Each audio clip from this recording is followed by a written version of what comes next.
আসসালামু আলাইকুম, what's up everybody. I hope that আপনারা সবাই অনেক ভালো আছেন এবং আপনাদের মতো কিন্তু আমিও অনেক ভালো আছি। সো এমনটা কিন্তু অনেক সময় হয় যে আমরা আমাদের মতামতগুলো ঠিকমতো প্রকাশ করতে পারি না, বা আমরা কিভাবে যখন কনফিউজড হয়ে যাই সেই সিচুয়েশনটা কাউকে জানাবো তেমনটাও কিন্তু ইংরেজিতে খুব সুন্দর করে আমরা মাঝে মাঝে বলতে পারি না। সো ওয়েল গাইজ, আজকের ক্লাসের পর আমাদের এটা নিয়ে কোনো সমস্যা থাকবে না এবং আজকের ক্লাসে কিন্তু আমরা এটাই শিখবো যে কিভাবে আমরা আমাদের মতামত অন্যজনকে খুব সুন্দর করে জানাতে পারি এবং যখন আমরা কনফিউজড হয়ে যাই সেই সিচুয়েশনগুলোকে আমরা কিভাবে বলতে পারি। So well guys, before that I need to tell you that if you are new in this channel, then subscribe the channel and press the bell icon too, so that you don't miss the next upcoming lessons, and stay connected to this YouTube channel, page, group and also in TikTok account, and এই সবগুলোর link পেয়ে যাবেন আপনারা description বক্সে। And now let's start our lesson. প্রথমে আসি যে যখন আমরা কনফিউজড হয়ে যাই, আমরা ঠিকমতো বুঝতে পারি না যে আমরা কোন অপশনটার সাথে যাব বা কোন ডিসিশনটা নিব, তখন আমরা বলতে পারি I'm on the fence. I'm on the fence.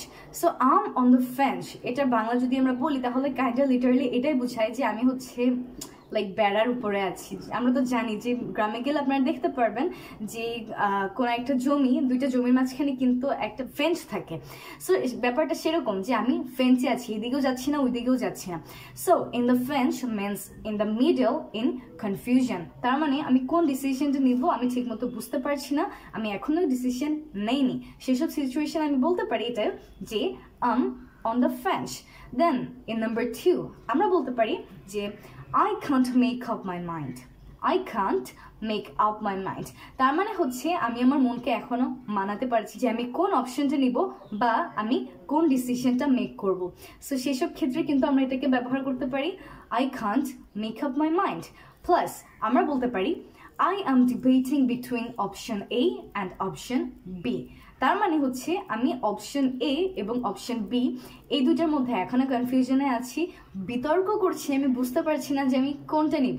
তার মানে হিউজ কনফিউশন এখানে, আমি এখনো ডিসিশনটা মেক করতে পারিনি, আমি এখনো এই দুটো নিয়ে ভাবছি। এরপর এখন চলুন কিছু কনসিডারেশনে যাওয়া যাক।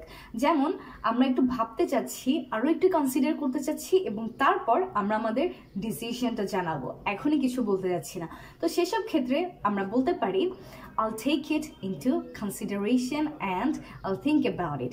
তার মানে আমি এটাকে কনসিডারেশনে নিব এবং আমি এটা নিয়ে ভাববো আর তারপর কিছু একটা বলবো, আমি এখনই কিছু বলতে চাচ্ছি না। তারপর আমরা বলতে পারি I'm having second thoughts. I'm having second thoughts.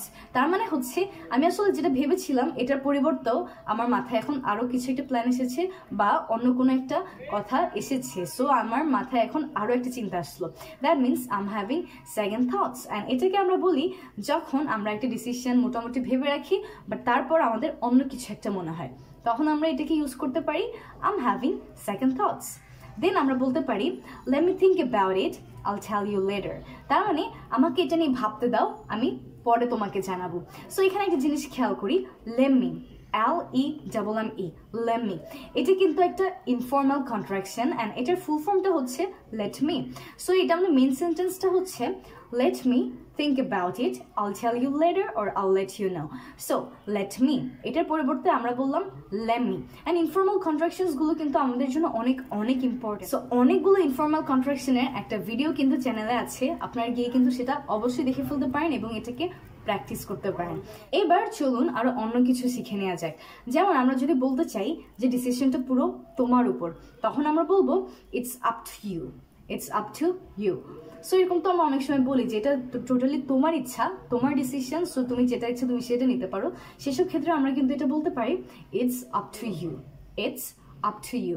So এরপর ধরুন আমরা কোনো একটা কিছু চিন্তা করেছি বা একটা ডিসিশন দিয়েছি, বাট এরপর আমাদের মনে হলো এই জিনিসটা আসলে ঠিক হয়নি আর তখন আমরা আরও একটা ডিসিশন দিতে চাচ্ছি।